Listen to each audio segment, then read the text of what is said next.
चुनाव आयोग ने 14 राज्यों में होने वाले विधानसभा और लोकसभा उपचुनावों की तारीखों का ऐलान कर दिया है।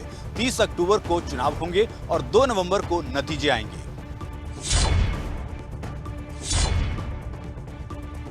देश की 14 राज्यों में होने वाले बहुप्रतीक्षित उपचुनावों का इंतजार अब खत्म हो गया है। चुनाव आयोग ने उपचुनाव की तारीखों का ऐलान कर दिया है।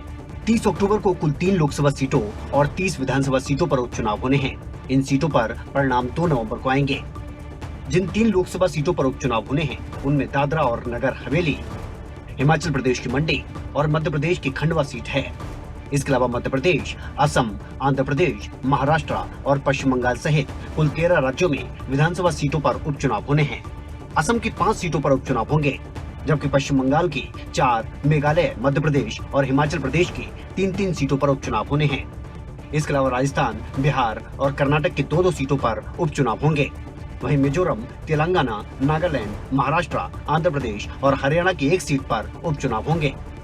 इनमें हिमाचल प्रदेश और हरियाणा की अगर बात करें तो इन उपचुनावों पर सबसे ज्यादा नजर रहेगी, क्योंकि हिमाचल प्रदेश में आने वाले समय में विधानसभा चुनाव भी होना है। वहीं हरियाणा की अगर बात करें तो हरियाणा की एलनाबाद सीट खाली हो चुकी है। इनेलो नेता अभय चौटाला यहाँ से विधायक थे और किसान आंदोलन के चलते उन्होंने अपनी विधायकी छोड़ दी थी, जिसके बाद लगातार एलनाबाद उपचुनाव को लेकर हरियाणा में राजनीति गरमाती हुई नजर आई है। फिलहाल इन सीटों पर उपचुनाव की तारीखें साफ होने के साथ ही तमाम पार्टियां अब चुनाव की तैयारियों में जुट जाएंगी और इनमें सबसे ज्यादा नजर हिमाचल प्रदेश और हरियाणा पर ही रहेगी।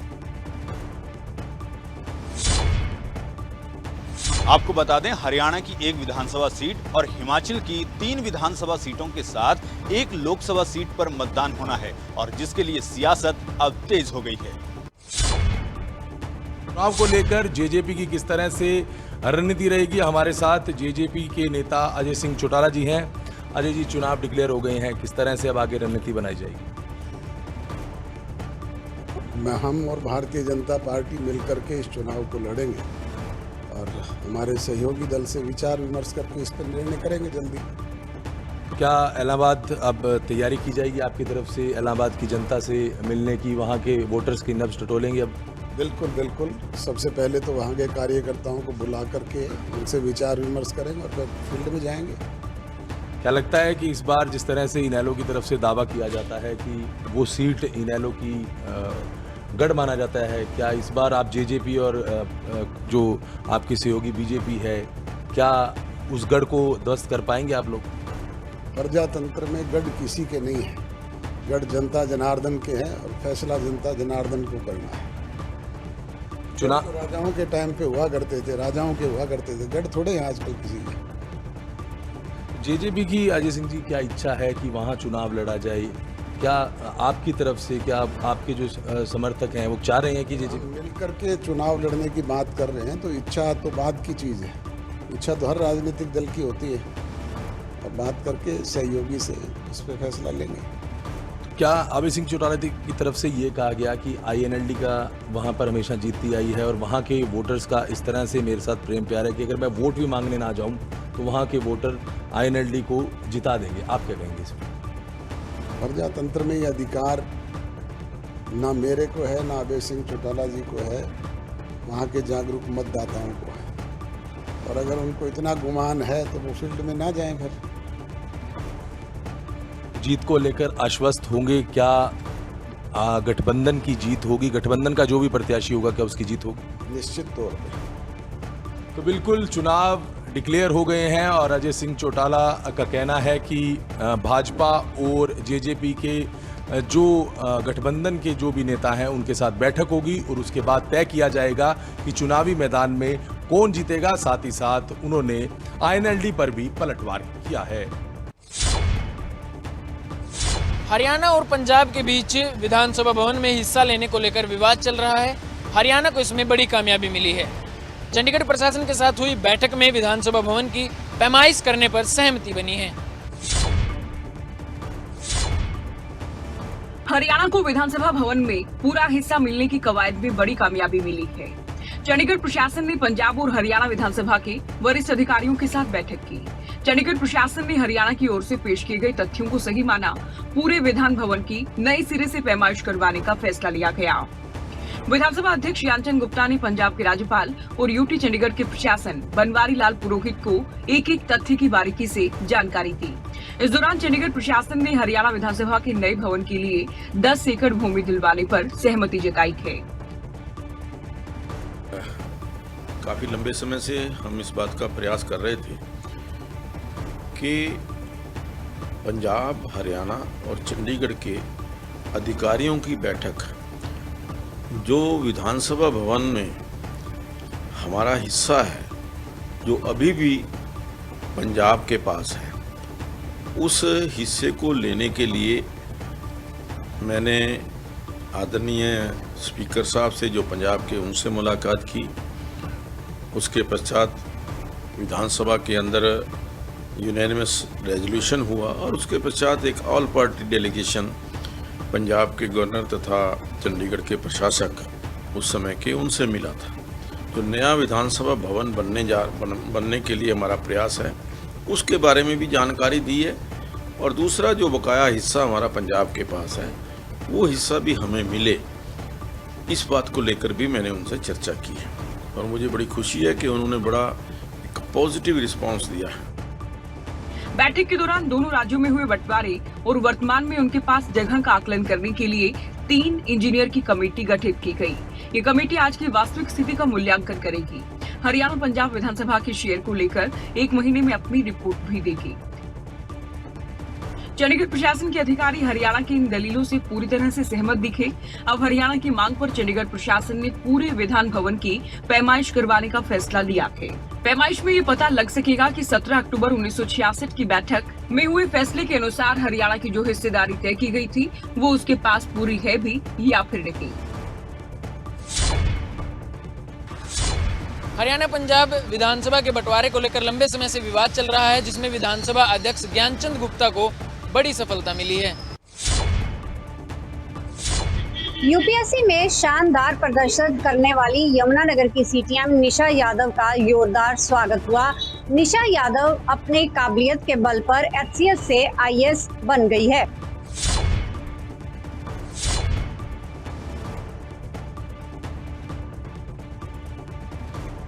हरियाणा की बेटी निशा यादव ने यूपीएससी की परीक्षा में शानदार प्रदर्शन करते हुए 187वां रैंक हासिल किया। निशा का सपना था कि वो महिला समानता और एजुकेशन के क्षेत्र में अपना सहयोग दे। और कहते हैं ना कि सच्ची लगन और मेहनत से हर मुकाम हासिल किया जा सकता है। और इसी का नतीजा है कि निशा की 3 साल की मेहनत रंग लाई और वो एचसीएस से आईएएस बनी। फिलहाल निशा यमुनानगर में सीटीएम के पद पर तैनात है। यमुनानगर में निशा यादव का जोरदार स्वागत किया गया। डीटीओ सुभाष चंद्र ने परिवार और दोस्तों संग निशा का फूल मालाएं पहनाकर स्वागत किया। इस मौके पर केक भी काटा गया। निशा यादव ने इस मौके पर अपने संघर्ष के दिनों को याद किया और अपनी कामयाबी के सफर को साझा किया। तो मेरे लिए सबसे बड़ा यही था कि जॉब में होने के बाद टाइम थोड़ा सा कम मिल पाता था प्रिपरेशन के लिए, बट फिर भी मैं एक अपना वीकली टारगेट और मंथली टारगेट रखती थी कि इस वीक मेरे को ये सिलेबस कंप्लीट करना है। और दूसरा करंट अफेयर्स मैं डेली कर लेती थी कि current affairs because day to day life का पता होना चाहिए। यूपीएससी भी ऐसे एस्पिरेंट के लिए देखते हैं जो डायनामिक हो, उसको सारी चीज़ें पता हो। और बच्चों के लिए प्रेरणा यही है कि अच्छे से पढ़ें, मेहनत करें और हमारी तरह हमें भी नाम ऐसा मौका दे कि हम इनके लिए काफ़ी खुश हों। सोशल मीडिया पे मैं अभी तक नहीं हूँ, तो ये सबसे बड़ा त्याग है कि सोशल वर्कर होने के बाद भी हमने सोशल मीडिया से दूरी बनाए रखी है। वहीं कैथल से कानूनगो धर्मवीर प्रजापति ने भी निशा यादव की जमकर सराहना की। मैं शब्द में बयान नहीं कर सकता, मुझे आज इतनी खुशी है जैसे मेरी ही बेटी है और परमात्मा से दुआ करता हूँ कि ऐसी। वहीं उनके बैचमेट डीटीओ सुभाष चंद्र ने बताया कि निशा यादव बेहद ही मेहनती लड़की हैं और ये उपलब्धि निशा की मेहनत का ही नतीजा है। उसके बाद जब रिजल्ट आया, जो चेहरे पर जो विश्वास नजर आता था, पिछले साल भी मैम का सिलेक्शन हुआ था, 503 रैंक आया था, तो पिछले साल की बजाय जो इस साल विश्वास था वो पिछले साल से कई गुना ज़्यादा था। तो इससे हमें पूरा विश्वास था कि बहुत अच्छे रैंक के साथ मैम का सिलेक्शन होगा। और इंटरव्यू के बाद तो बिल्कुल जैसे घोड़े बेचकर सो जाना, तो ऐसा निश्चिंत है कि भाई सिलेक्शन 100% श्योर है। निशा जी मतलब बहुत अच्छे रैंक के साथ में सफलता। निशा यादव की इस उपलब्धि पर परिवार के लोग काफी खुश नजर आ रहे हैं और निशा यादव की बेहद सराहना भी कर रहे हैं। भिवानी जिले के लिए बड़ी राहत और सुकून देने वाली खबर है। भिवानी महामारी को मात देते हुए कोरोना फ्री हो गया है। कोरोना की दूसरी लहर ने जो कहर बरपाया उससे हर कोई वाकिफ है। कोरोना महामारी वो महामारी जिसने पूरी दुनिया को हिलाकर रख दिया, जिसकी वजह से लोगों को अपने ही घर में कैद होना पड़ा। दूसरी लहर ने हाहाकार मचाते हुए ना जाने कितने लोगों की जिंदगियां छीन ली। यहाँ तक कि अस्पताल से शमशान घाट तक लोगों की लंबी कतारें देखने को मिली। लेकिन समय के साथ ही सिस्टम और स्वास्थ्य सेवाओं में सुधार हुआ। लोगों ने जागरूकता दिखाई, जिसका परिणाम हुआ कि धीरे धीरे दूसरी लहर पर कंट्रोल पा लिया गया। और इन सब में सबसे ज्यादा खुशी की बात भिवानी जिले के लिए है, क्योंकि ये जिला अब कोरोना मुक्त हो चुका है। भिवानी ने कोरोना महामारी से जंग जीत ली है। सबसे पहले आप सभी को बधाई हो, क्योंकि आज हम कोरोना मुक्त हो गए हैं। आज के दिन हमारे पास कोई भी कोरोना का एक्टिव केस नहीं है। हमारी जो सहयोग रहा है एनजीओ का है, एडमिनिस्ट्रेशन का है और जितनी भी संस्थाएं हैं उन्होंने बढ़ चढ़कर भाग लिया है ताकि वो जल्दी से जल्दी भिवानी इसे कोरोना से मुक्त हो जाए। भिवानी के सीएमओ डॉक्टर रघुवीर शांडिल्य ने भिवानी को कोरोना फ्री होने की पुष्टि की। उन्होंने कहा कि इस महामारी को यहीं पर रोके रखना है और साथ ही सभी को वैक्सीन लगवानी होगी, मास्क लगाना होगा और सोशल डिस्टेंसिंग का भी ख्याल रखना होगा। और हम कोरोना मुक्त ही रहें, इसके लिए हमें 3 चीज़ों का ध्यान रखना चाहिए। जो 18 साल से ऊपर हैं या 18 साल से ऊपर हैं वो सभी अपने वैक्सीनेशन करवाएं, सोशल डिस्टेंस मेंटेन करके रखें, हैंड सैनिटाइजेशन करें और अपना मास्क लगाएं। ये चारों चीज़ अगर हम यूज़ करते हैं तो हम लगातार ही कोरोना फ्री रह सकते हैं। इसमें कोई दो राय नहीं कि कोरोना की दूसरी लहर पर अब लगभग कंट्रोल पा लिया गया है, लेकिन इसके लिए जागरूकता जरूरी है। साथ ही कोरोना के नियमों का पालन अब भी करना होगा, क्योंकि एक ऐसी महामारी है जो कभी भी एक बार फिर से सर उठा सकती है। भिवानी ने कोरोना महामारी से जंग जीत ली है। स्कूलों में रौनक लौट आई है, काम धंधे शुरू हो गए हैं। ये सब पहले जैसा रहे और यूं ही जारी रहे, इसके लिए जरूरी है कि हम सब कोरोना नियमों की पालना करें, क्योंकि महामारी अभी कम हुई है, जड़ से खत्म नहीं। हर साल पराली जलाए जाने पर किसानों पर कई मुकदमे दर्ज होते हैं, लेकिन अब हिसार के युवाओं ने इस समस्या का समाधान खोज लिया है। सर्दियों की आहट के साथ ही प्रदूषण की चिंता सताने लगती है। धान कटाई का सीजन शुरू होने से सबसे बड़ी चिंता पंजाब और हरियाणा में पराली जलाने और इससे फैलने वाले प्रदूषण को लेकर है। पराली का धुआं वातावरण में जहर न घोले, इसे लेकर हिसार के युवाओं ने 2 साल कड़ी मेहनत कर ऐसा प्रोजेक्ट तैयार किया है कि अब पराली भी नहीं जलानी पड़ेगी और ना ही प्रदूषण होगा। जी हाँ, युवाओं की ओर से पराली से कोयला बनाने का एक प्रोजेक्ट लगाया गया है। इस प्रोजेक्ट को फार्मर कोल नाम दिया गया है, लेकिन विडंबना ये है कि अब अपने प्रोजेक्ट को सरकार को दिखाने के लिए इन्हें दर दर की ठोकरें भी खानी पड़ रही हैं। डिस्कवरी की है अपनी तरफ से, अपनी रिसर्च करके हम किसानों ने पिछले 2 साल से एक डिस्कवरी की है फार्मर क्रॉप रेजिड्यू कोल की। उसके बारे में हम उसको प्रैक्टिकली अप्लाई करवाना चाहते हैं। हम खुद इसका एक्सपेरिमेंट कर चुके हैं, 60 टन से ज़्यादा प्रोडक्शन करके हमने सप्लाई भी कर दिया और उनके व्यू लिए हैं। सभी उनके व्यू से खुश हैं। उसके जो यूज़ करने वाले ईंट भट्टे वाले या फिर तंदूर वाले, वो सभी इसके प्रोडक्ट से काफ़ी खुश है और इसकी कीमत भी लगाने को तैयार है। हम चाहते हैं पराली से बने हुए इस कोयले का जो कीमत है वो सरकार की तरफ से उसमें कुछ हमें सब्सिडी मिल जाए, एक सपोर्ट मिल जाए, ताकि सभी किसान भाई इसको लगा सके। अब युवा किसान विजय शिवरान का कहना है कि वो अब तक 25 लाख रुपए खर्च कर चुके हैं, लेकिन अभी तक सरकार की तरफ से कोई मदद नहीं मिली। एक तरफ सरकार कहती है कि युवाओं को ऊपर उठाना उनका मकसद है। अब जब युवा कुछ नया कर रहे हैं तो उनकी किसी प्रकार की कोई मदद नहीं हो रही। हम लगातार प्रयास कर रहे हैं। हमने बहुत से ऑफिसों में भी मेल भेजी, पर्सनली जाके वहाँ मीटिंग भी की, तो हमें सिर्फ एक ही रिप्लाई मिलता है कि भाई बाद में आना। इसका हमारे पास कोई सोल्यूशन नहीं है। उस डिपार्टमेंट में जाओ, कभी बोलता है कोई इन्वायरमेंट में जाओ, कभी बोलता है कोई एमएसएमई में जाओ, कभी बोलता है पावर मिनिस्टर ये करेगा। हमारी सिर्फ और सिर्फ सारे मीडिया भाइयों के थ्रू एक ही दरख्वास्त है कि जो सरकार बहरी हो चुकी है, जो हमारी बातों पर गौर नहीं फरमा रही और बड़े बड़े ढकोसले करती है कि हम युवाओं को ऊपर ले जाना चाहते हैं, हम युवाओं की सपोर्ट करेंगे, युवा आगे कब बढ़ेगा। आज युवाओं ने खुद जब चाहा है अपनी चीज, मतलब कोई चीज को नया बनाने की कोशिश की। फार्मर कोल कोयले के मुकाबले किसानों को सस्ता पड़ेगा। वहीं इसमें पराली का इस्तेमाल होने के कारण पराली जलाने की जरूरत भी नहीं पड़ेगी। वहीं ये पर्यावरण प्रदूषण को रोकने में भी काफी मददगार साबित होगा।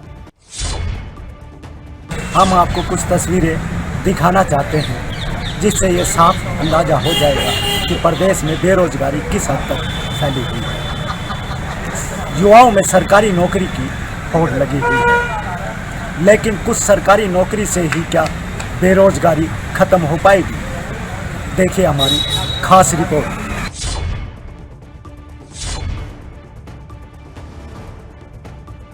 युवाओं से भरी ये लंबी कतार वैसे तो नारनौल के नागरिक अस्पताल की है, लेकिन दूर दूर तक दिख रहे ये युवा यहाँ इलाज के लिए नहीं बल्कि अपनी बेरोजगारी को खत्म करने के लिए पहुँचे हैं। अब कोई लाइन में लगकर अपनी बारी का इंतजार कर रहा है तो कोई छांव में बैठा है। दरअसल नारनौल के नागरिक अस्पताल में एम्बुलेंस ड्राइवर की अस्थायी नौकरी के लिए 33 भर्तियां निकली है और ये सभी युवा एम्बुलेंस ड्राइवर की अस्थायी नौकरी के लिए अप्लाई करने के लिए इकट्ठा हुए हैं। सर, मेरा नाम अनिल कुमार, राजस्थान से मैं आया हूँ और यहाँ ये जो आप देख रहे हैं ये भीड़ लग रही है, ये एम्बुलेंस ड्राइवर की भर्ती है। यहाँ डीसी रेट पे, डीसी रेट पे है। यहाँ जो फार्म जमा कर रहे हैं, लगभग मैं 8:30 बजे यहाँ गया था, अभी भी मेरा 20वां नंबर है। अब इन तस्वीरों को देखकर आपको इस बात का अंदाजा तो हो ही गया होगा कि प्रदेश में बेरोजगारी दर किस कदर बढ़ चुकी है। मिली जानकारी के मुताबिक एम्बुलेंस ड्राइवर की नौकरी के लिए 2000 से भी ज्यादा लोगों ने आवेदन किया है। मैं भी यहाँ ड्राइवर पोस्ट के लिए फार्म जमा करने के लिए आया हूँ। यहाँ केवल 33 लोगों के लिए फार्म निकले हैं। जो पोस्ट निकली हैं जो अपने नारनौल हॉस्पिटल में एम्बुलेंस ड्राइवरों के लिए हैं, इनके लिए जो फार्म है इनके लिए 2000 फार्म अभी तक जमा हो चुके हैं और अभी तक लाइन लंबी लगी हुई है। तो वहीं इस दौरान भर्ती के लिए पहुंचे आवेदकों ने मांग रखी है कि सरकार को फॉर्म भरने के लिए ऑनलाइन फॉर्मूले का इस्तेमाल करना चाहिए, क्योंकि कोरोना काल में ऐसे भीड़ जमा करवाने से कोरोना का खतरा और भी ज्यादा बढ़ सकता है। ऐसे में ऑनलाइन फॉर्म भरना भी सबसे बेहतर विकल्प है। सर ऑनलाइन होना चाहिए सर, सही मायने में। तो उससे क्या है कि तो कोरोना महामारी चल रही है, एक तो उससे सबसे बड़ा बचाव होता है। इस टाइम पे सबसे पहले उस चीज़ को फोकस रख के इस चीज़ को देखना चाहिए था। और एक ये जो हंदलाबाजी का जो चक्कर है, जो अंदर जो गोटलाबाजी है, वहाँ देखो कितनी भीड़ हो रखी है। हम यहाँ से सुबह से 10 कदम भी नहीं हिल पाए हैं। सुबह से यहाँ 2-2.5 घंटे हो गए खड़े खड़े, अब यहाँ 10 कदम भी नहीं हिल पाए हैं। बेरोजगारी दर वाकई में बढ़ चुकी है और आज के दौर में कंपटीशन और ज्यादा बढ़ गया है। लोगों को एक नौकरी के लिए घंटों लाइन में लगना पड़ रहा है। लेकिन यहाँ सवाल बढ़ती बेरोजगारी दर का है, जो समय के साथ साथ और ज्यादा बढ़ रही है। महंगाई दोगुना हो चुकी है और नागरिक बेरोजगार बैठे हैं। ऐसे में बेरोजगारी ऐसा मुद्दा बन चुका है जिसे कम करने पर चर्चा जरूर होनी चाहिए। फार्म तो युवाओं के जमा हो चुके हैं, लेकिन नौकरी कितने युवाओं को मिल पाती है, यह देखने वाली बात है। नूह में डेंगू के मामले लगातार बढ़ रहे हैं और इसके बाद अब स्वास्थ्य विभाग ने अलर्ट जारी कर दिया है। हरियाणा में डेंगू ने ऐसी एंट्री मारी है कि कई जिलों के स्वास्थ्य महकमे में हड़कंप मच गया है। अब स्वास्थ्य विभाग भी डेंगू के डंक से नागरिकों को बचाने की पूरी कोशिश कर रहा है, लोगों को लगातार जागरूक कर रहा है। लेकिन इस बीच स्वास्थ्य विभाग की परेशानियां उस वक्त और भी ज्यादा बढ़ जाती हैं जब डेंगू के मामले में पिछले कुछ समय के हिसाब से बढ़ोतरी देखने को मिलती है। दरअसल नूह उन जिलों में से एक है जहां डेंगू के मामलों में बढ़ोतरी देखने को मिल रही है। नूह में पिछले 5 साल के मुताबिक साल 2021 में सबसे ज्यादा केस देखने को मिले हैं। अभी तक हमारे पास 48 केस आ चुके हैं, जिसमें सबसे ज़्यादा किरंजमेव में हैं 13 केस, दूसरे नंबर पे खानपुर घाटी में 8 हैं, जारपुरी में 6 हैं और बाकी डुंगरन, शहजादपुर, इमामनगर, सूखपुरी, फिरोजपुर, झिरका, आकेड़ा, नगीना, खेड़ी कला, ऐसे करके टोटल अभी तक 48 केस आ चुके हैं। अच्छा, इसकी रोकथाम के लिए जहाँ जहाँ पे केस डिटेक्ट हो रहे हैं वहाँ हमारी एक टीम जाती है, वहाँ पे फीवर मास सर्वे करती है और जितने सस्पेक्टेड केस होते हैं डेंगू के उनके सैंपल लेके हमारे मांडीखेड़ा लैब में भेजते हैं, वहाँ पे उनकी जांच की जाती है।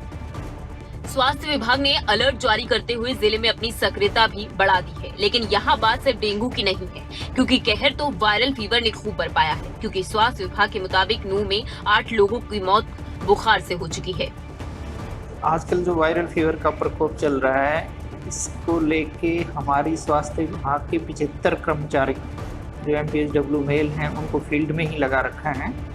जहाँ भी जाते हैं, जहाँ भी कोई ऐसे बुखार के केसेस ज़्यादा दिखाई देते हैं तो वो वहाँ जाके फीवर मास सर्वे करते हैं, स्लाइड बनाते हैं, उनकी मलेरिया की जांच करते हैं, डेंगू की जांच करते हैं। और जहाँ कोई केस ज़्यादा हो तो फिर वहाँ हमारी दूसरी टीम जाके एक्टिवली पार्टिसिपेट करती है।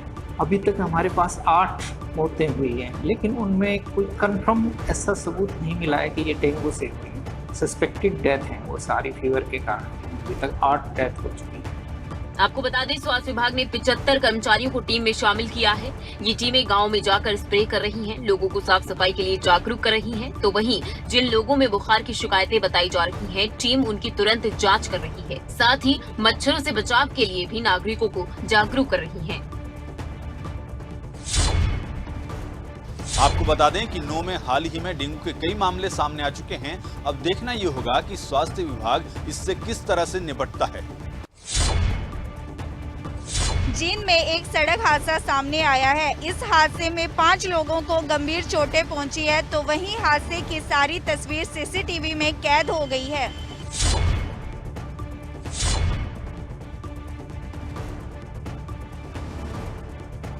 रफ्तार क्या होती है और ये रफ्तार क्या कर सकती है, ये बताने के लिए आपकी टीवी स्क्रीन पर दिख रहा CCTV फुटेज देखिए। जींद की उचाना कला बस अड्डे के नजदीक सड़क पर खड़े ये लोग हैं, जो इस बात से बेखबर थे कि सड़क पर गाड़ी रोकना इनके लिए कितना जानलेवा साबित हो सकता है। क्योंकि गाड़ी रोकने के चंद ही मिनटों में जो कार इस सड़क से गुजरी, वो कार इनके लिए काल बनकर आई थी। कार की स्पीड इतनी जो इनकी सोच से कहीं ज्यादा थी, क्योंकि जिस रफ्तार से ये कार आई किसी ने सोचा भी नहीं था और ना ही कोई कुछ समझ ही पाया। कार आई और चंद ही सेकंड में अपने साथ साथ दूसरी कार और कार सवार समेत 2 लोगों को उड़ा ले गई। मिली जानकारी के मुताबिक घटना में घायल हुए 5 पेशे से टीचर थे और ड्यूटी के लिए मेवात जा रहे थे, लेकिन इस बीच रास्ते में तेज रफ्तार के कहर का शिकार हो गए।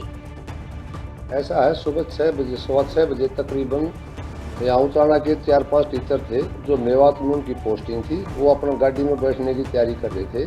उसी टाइम पीछे से पजेरो गाड़ी जो काफ़ी स्पीड मारी थी, उसने उसके पीछे से टक्कर मारने पर उसके अंदर 5 इंजर्ड हो चुके हैं। ये लगता है नींद के कारण ज़्यादा स्पीड थी, सुबह का टाइम था, हो सकता है कि ड्राइवर को नींद आ गई हो। दूसरी ओर दोनों ही गाड़ियों के पूरी तरह से पड़खच्चे उड़ गए। फिलहाल सभी घायलों को इलाज के लिए अस्पताल पहुंचा दिया गया है, तो वहीं पुलिस भी मामले की जांच में जुट गई है। लेकिन यहाँ सवाल ये उठता है कि ट्रैफिक नियमों की यूं इस तरह अनदेखी क्यों की जाती है। ट्रैफिक नियम की अनदेखी करते हुए ये लोग न केवल खुद की जान के दुश्मन बनते हैं, बल्कि दूसरों की जिंदगी भी दांव पर लगा देते हैं। फिलहाल पुलिस ने मामला दर्ज कर जांच शुरू कर दी है। अब देखना यही होगा कि पुलिस जांच में क्या कुछ सामने आता है। करनाल में लुटेरों का खौफ लगातार बढ़ता जा रहा है। बेखौफ बदमाश बड़ी बड़ी लूट की वारदातों को अंजाम दे रहे हैं। ताजा मामला करनाल में नेशनल हाईवे का है, जहां पर बदमाशों ने एक गाड़ी को निशाना बनाया। लगातार बढ़ रही लूटपाट की घटनाओं को देखकर लग रहा है जैसे करनाल में लुटेरों को पुलिस का कोई डर नहीं है। आए दिन बदमाश बड़ी बड़ी वारदातों को यहां अंजाम देकर फरार हो रहे हैं। पुलिस इन पर कोई कार्रवाई नहीं कर पा रही। ताजा मामला करनाल में नेशनल हाईवे के पास का है, जहां लुटेरों ने एक कार को अपना निशाना बना लिया। इस दौरान हाईवे पर 3 बदमाशों ने गाड़ी को बंदूक की नोक पर रुकवाकर लूटपाट की घटना को अंजाम दिया है। इस दौरान गाड़ी में बैठे पति पत्नी को बदमाश बंदूक दिखाते हुए फायर भी कर गए। नगर से एग्जाम देके SI का जा रहे थे, तो रास्ते में हम यहाँ पे करनाल रोड पे नीलकंठा पे कुछ खाने के लिए रुके। जैसे ही हम वहाँ से खा के निकले तो 3 लोग थे, मतलब उन्होंने पिस्टल तान के और फायर करके हमसे हमारी गाड़ी छीन के ले गए। तो हमने फिर लोगों की मदद से वो 112 पे कॉल किया। 2.5-3 मिनट बाद वहाँ पे 112 को कॉल आ गए थे सर। घटना के बाद पुलिस मौके पर पहुंची और CCTV को कब्जे में लेकर जांच शुरू कर दी है। सूचना मिली कि वही नीलकंठ ढाबे से पहले पेट्रोल पंप के नज़दीक 3 बदमाशों ने गाड़ी छीनी की सूचना पर हमने नाकाबंदी की तो वहाँ जाम पेपर की वजह से जाम था। बदमाश गाड़ी छोड़ के मौका से भाग, गाड़ी हमने बरामद कर। पुलिस CCTV फुटेज के आधार पर आरोपियों की तलाश कर रही है और कह रही है कि जल्द से जल्द बदमाशों को गिरफ्तार कर लिया जाएगा। बहरहाल देखना ये होगा कि पुलिस बदमाशों को कब तक गिरफ्तार कर पाती है।